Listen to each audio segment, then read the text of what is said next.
আসসালামু আলাইকুম। আপনারা দেখছেন সিবিএন টিভি ইউএসএ সংবাদ বুলেটিন। সঙ্গে আছি আমি আইনাল হক। শুরুতেই এসেনশিয়াল হোম কেয়ার সংবাদ শিরোনাম। ইসরায়েল ফিলিস্তিন যুদ্ধবিরতি চুক্তি অনুমোদিত, রোববার মুক্তি পাবে ৯৫ ফিলিস্তিনি বন্দী। ট্রাম্প শির ফোন আলাপ, সম্পর্ক উন্নয়নে আশাবাদী দুই নেতা। ভ্যাট না বাড়িয়ে সরকারকে খরচ কমানোর পরামর্শ বিএনপির। নানা আয়োজনে সামাজিক সংগঠন আলোকিতর প্রতিষ্ঠা বার্ষিকী উদযাপন। এবং অন্তর্বর্তী সরকার কোনো ব্যক্তির কাছে দায়বদ্ধ নয়, বললেন উপদেষ্টা ডক্টর মোহাম্মদ ফাইজুল কবির। শুনছিলেন এসেনশিয়াল হোম কেয়ার সংবাদ শিরোনাম। এবারে বিস্তারিত। ইসরায়েলের প্রধানমন্ত্রী বেনিয়ামিন নেতানিয়াহু নেতৃত্বাধীন যুদ্ধকালীন মন্ত্রিসভা গাজায় যুদ্ধবিরতির চুক্তি অনুমোদন করেছে। দেশটির প্রধানমন্ত্রী দপ্তর শনিবার ভোরে এক বিবৃতিতে এই সিদ্ধান্তের কথা জানিয়েছে। বিবৃতিতে বলা হয়েছে, ইসরায়েলের সরকার জিম্মি ফেরত পরিকল্পনার অনুমোদন দিয়েছে। এই পরিকল্পনা রোববার থেকে কার্যকর হবে। এছাড়া ইসরায়েলের বিচার বিষয়ক মন্ত্রণালয় জানিয়েছে, যুদ্ধবিরতির প্রথম দিনই দেশটির বিভিন্ন কারাগার থেকে মুক্তি দেওয়া হবে ৯৫ জন ফিলিস্তিনি বন্দীকে। মুক্তিপ্রাপ্তদের মধ্যে ৬৯ জন নারী, ১৬ জন পুরুষ এবং ১০ জন অপ্রাপ্তবয়স্ক রয়েছে। ইতোমধ্যে মুক্তিপ্রত্যাশী বন্দীদের নামের তালিকাও প্রকাশ করেছে মন্ত্রণালয়। গত বুধবার কাতারের রাজধানী দোহায় অনুষ্ঠিত এক সংবাদ সম্মেলনে কাতারের আমির Sheikh Tamim bin Hamad Al Thani ঘোষণা করেন, গাজায় দীর্ঘমেয়াদী যুদ্ধবিরতির বিষয়ে ইসরায়েল ও হামাসের মধ্যে ঐক্যমতে পৌঁছানো সম্ভব হয়েছে। এর আগে ২০২৩ সালের ৭ অক্টোবর হামাস ও তার মিত্রগোষ্ঠী নজিরবিহীন আক্রমণ চালিয়ে ইসরায়েলের ভূখণ্ডে প্রবেশ করে। তখন থেকেই এই সংঘাত শুরু হয়। যুক্তরাষ্ট্রের নবনির্বাচিত প্রেসিডেন্ট ডোনাল্ড ট্রাম্প ও চীনের প্রেসিডেন্ট শি জিনপিং শুক্রবার ফোন আলাপে দুই দেশের সম্পর্ক উন্নয়নের প্রত্যাশা ব্যক্ত করেছেন। উভয় নেতা ইতিবাচক পদক্ষেপ নেওয়ার প্রতিশ্রুতি দিয়েছেন। ফোন আলাপে ট্রাম্প বলেন, আমরা একসঙ্গে অনেক সমস্যার সমাধান করতে পারব।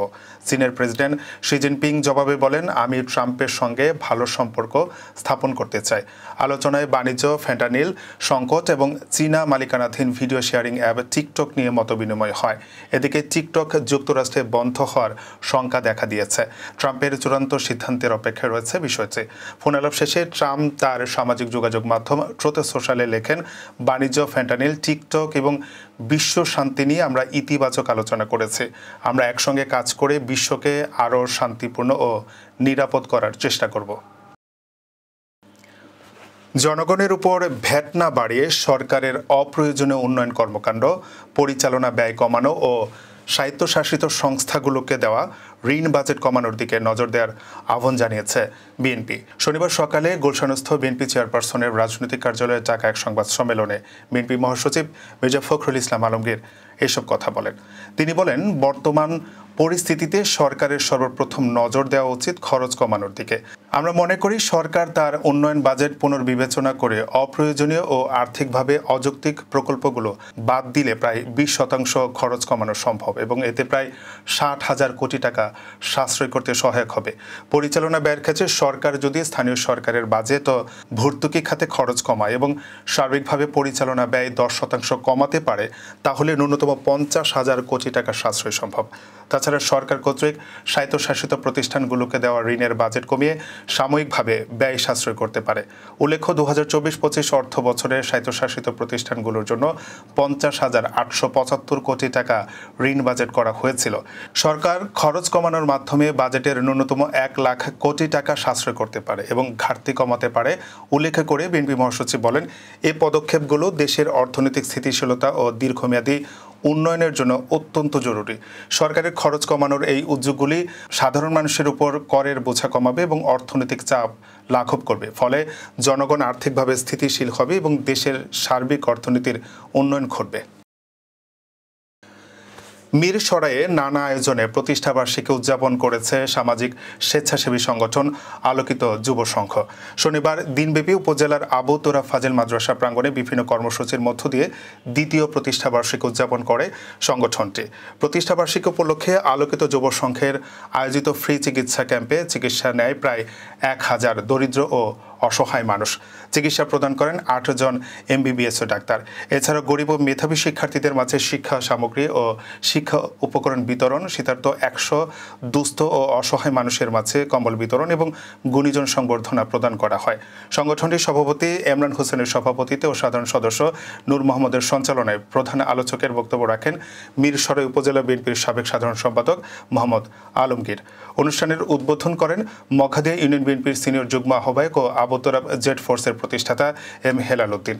এছাড়াও বিশেষ অতিথি হিসেবে বক্তব্য রাখেন আবু তোরাব ফাজিল মাদ্রাসার অধ্যক্ষ মাওলানা শফিকুল ইসলাম নিজামী, মঘাদিয়া ইউনিয়ন বিএনপির সদস্য সচিব M আলাউদ্দিন, মীরসরাই থানা সংগ্রাম ও উন্নয়ন কমিটির সমন্বয়ক মোহাম্মদ আশরাফ উদ্দিন, আলোকিত যুব সংঘের প্রতিষ্ঠাতা ওমর ফারুক, মঘাদিয়া ইউনিয়ন বিএনপির যুগ্ম আহ্বায়ক রবিউল হোসেন রবি, প্রফেসর কামাল উদ্দিন চৌধুরী, কলেজ প্রাক্তন শিক্ষার্থী পরিষদের প্রধান সমন্বয়ক মোহাম্মদ শাহেদ আহসান সহ আরও অনেকেই। অন্তর্বর্তী সরকার কোনো ব্যক্তির কাছে দায়বদ্ধ নয় বলে মন্তব্য করেছেন সড়ক পরিবহন ও সেতু এবং রেল মন্ত্রণালয়ের উপদেষ্টা ডক্টর মোহাম্মদ ফাইজুল কবির খান। তিনি বলেন, জুলাইয়ের শহীদ ছাত্র জনতা ও আহতদের কাছেই শুধু জবাবদিহিতা আমাদের। বিগত সরকার সব সাংবিধানিক প্রতিষ্ঠান ধ্বংস করেছে। আমরা বর্তমানে একটি বৈষম্যহীন সমাজ গড়তে চেষ্টা করছে। আমাদের সবাইকে শহীদদের স্বপ্ন বাস্তবায়ন করতে হবে। শনিবার দুপুরে চট্টগ্রামের পতেঙ্গায় চিটাগাং বোট ক্লাবে অনুষ্ঠিত চিটাগাং ইন্ডিপেন্ডেন্ট ইউনিভার্সিটির দ্বিতীয় সমাবর্তন অনুষ্ঠানে প্রধান অতিথির বক্তব্যে তিনি এসব কথা বলেন। সমাবর্তনে বিভিন্ন অনুষদের 2189 জন শিক্ষার্থীকে ডিগ্রি প্রদান করা হয়।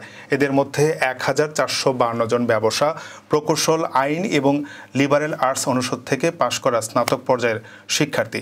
বাকি 737 জন স্নাতকোত্তর পর্যায়ের শিক্ষার্থী। এছাড়া অনুষ্ঠানে 14 জন শিক্ষার্থীকে তাদের স্ব প্রোগ্রামে অসামান্য কৃতিত্বে ফলস্বরূপ টপ অ্যাচিভার্স অ্যাওয়ার্ড প্রদান করা হয়। উপদেষ্টা বলেন, বিগত সরকারের আমলে অনুষ্ঠিত 3 নির্বাচনে মানুষ তাদের ভোটাধিকার হারিয়েছিল। জুলাই অভ্যুত্থানের পর অন্তর্বর্তীকালীন সরকার মানুষের ভোটাধিকার ফিরিয়ে দিতে কাজ করছে। আমাদের সরকার গঠন হয়েছে 5 মাসের কিছু সময় আগে। আমাদের সরকার শতভাগ জবাবদিহিতার মাধ্যমে কাজ করার চেষ্টা করছে। সরকার অবাধ ও সুষ্ঠু নির্বাচন করতে চায়। আমরা চেষ্টা করছি সব ধরনের বৈষম্য দূর করার জন্য। সমাবর্তন বক্তার বক্তব্যে শিল্প গ্রুপ ইয়াং ওয়ান কর্পোরেশনের প্রতিষ্ঠাতা চেয়ারম্যান এবং প্রধান নির্বাহী কিহাক সুং শিক্ষার্থীদের উদ্দেশ্যে বলেন, আপনাদের রয়েছে একটি সুন্দর ভবিষ্যৎ। কঠোর পরিশ্রম, ধৈর্য ও সহনশীলতার মাধ্যমে আপনারা নিজেদের যোগ্য লিডার হিসেবে গড়ে তুলবেন। CIEOর উপাচার্য অধ্যাপক ডক্টর মীর মোহাম্মদ নুরুল আফসারের সভাপতিত্বে সমাবর্তন অনুষ্ঠানে আরও বক্তব্য দেন শিক্ষা মন্ত্রণালয়ের অতিরিক্ত সচিব নুরুল আখতার, CIEOর প্রতিষ্ঠাতা trust education, science and technology and cultural development trust chairman Mohammad Zakaria Khan, CIEO trustee বোর্ডের চেয়ারম্যান লুৎফে M আয়ুব প্রমুখ। এবারে কর্ণফুল ইনকাম ট্যাক্স সংবাদ শিরোনাম। ইংরেজির নতুন বছর উপলক্ষে নিউ ইয়র্কের শাহনেওয়াজ গ্রুপের দোয়া মাহফিল এবং ব্রঙ্কসে বাইতুল আমান ইসলামিক সেন্টারের উদ্যোগে বার্ষিক ফান্ড রেজিং ডিনার। আবারও স্বাগত CBN TV USA সংবাদ বুলেটিনে। শুনছিলেন কর্ণফুল ইনকাম ট্যাক্স সংবাদ শিরোনাম। এবারে বিস্তারিত। ইংরেজি নতুন বছর উপলক্ষে শাহনেওয়াজ গ্রুপের উদ্যোগে নিউ ইয়র্কে দোয়া ও মিলাদ মাহফিল অনুষ্ঠিত হয়েছে। গত 13 জানুয়ারি জ্যাকসন হাইটসের গোল্ডেন এজ হোম কেয়ার অফিসে এ মাহফিলের আয়োজন করা হয়। দোয়া ও মিলাদ মাহফিল করেন মুফতি মোহাম্মদ ইসমাইল। মাহফিলে শুভেচ্ছা বক্তব্য দেন শাহনেওয়াজ গ্রুপের কর্ণধার ও JBB এর সাবেক সভাপতি ও সাপ্তাহিক আজকালের সম্পাদক লায়ন শাহনেওয়াজ। মাহফিলে শাহনেওয়াজ গ্রুপের অন্যতম কর্ণধার ও সঙ্গীত শিল্পী রানু নেওয়াজ, সুইটা মিউজিকের প্রেসিডেন্ট আলমগীর খান, বিশিষ্ট রিয়েল এস্টেট ইনভেস্টর নুরুল আজিম, সঙ্গীত শিল্পী প্রতীক হাসান, কমিউনিটির বিশিষ্ট ব্যক্তিবর্গ সহ শাহনেওয়াজ গ্রুপের বিভিন্ন প্রতিষ্ঠানের কর্মকর্তারা উপস্থিত ছিলেন। যুক্তরাষ্ট্রের নিউ ইয়র্ক সিটির ব্রঙ্কসে অবস্থিত বাইতুল আমান ইসলামিক সেন্টারের উদ্যোগে বার্ষিক ফান্ড রেজিং ডিনার অনুষ্ঠিত হয়েছে। গত 11 জানুয়ারির রাতে আয়োজিত অনুষ্ঠানে প্রধান অতিথি ছিলেন ফিলিস্তিনের মসজিদ আল আকসার ইমাম হাসান আবুনার। অনুষ্ঠানে নিউ ইয়র্কে বসবাসরত বাংলাদেশি মুসলমানরা অংশ নেন। বক্তব্য দেন জামিয়াতুল উলুম জামাইকার প্রিন্সিপাল ইয়ামিন হুসাইন, বাইতুল আমান ইসলামিক সেন্টারের ইমাম ও খতিব মোহাম্মদ আজির উদ্দিন, জামিয়া বাইতুল আমানের প্রিন্সিপাল ইমাম রফিক আহমেদ রেফাহি। অনুষ্ঠানে ফান্ড রেজিং এর ব্যাপারে মোহাম্মদ আজিরউদ্দিন বলেন, মসজিদে সহযোগিতা করা এমন একটি পুণ্যময় কাজ যার সব মৃত্যুর পরও অব্যাহত থাকে। যতদিন সেই মসজিদে আল্লাহর ইবাদত হবে ততদিন সহযোগিতাকারী এর সব পেতে থাকবেন। তাই মুসলিমদের উচিত এসব কাজে সাধ্যমতো অংশ নেয় এবং বিদেশের মাটিতে ইসলামকে ছড়িয়ে দিতে সহায়তা করা। প্রতিদিনের উল্লেখযোগ্য ঘটনা কালক্রমে রূপ নেয় ইতিহাসে। চলুন এক নজরে দেখে নেওয়া যাক আজকের দিনে ঘটে যাওয়া উল্লেখযোগ্য কিছু ঘটনা। 1778 সালের আজকের এই দিনে ইংরেজ অভিযাত্রী ক্যাপ্টেন জেমস কুক হাওয়াই দ্বীপ আবিষ্কার করেছিলেন। 1956 সালের আজকের এই দিনে জাপান জাতিসংঘে যোগদান করেন। 2006 সালের আজকের এই দিনে সংযুক্ত আরব আমিরাতে প্রথম কোনো নির্বাচন অনুষ্ঠিত হয়। দর্শক, এই ছিল সিবিএন টিভি ইউএসএ সংবাদ বুলেটিনে। শেষ করছি, পরবর্তী বুলেটিন দেখার আমন্ত্রণ জানিয়ে এতক্ষণ সাথে থাকার জন্য ধন্যবাদ সবাইকে।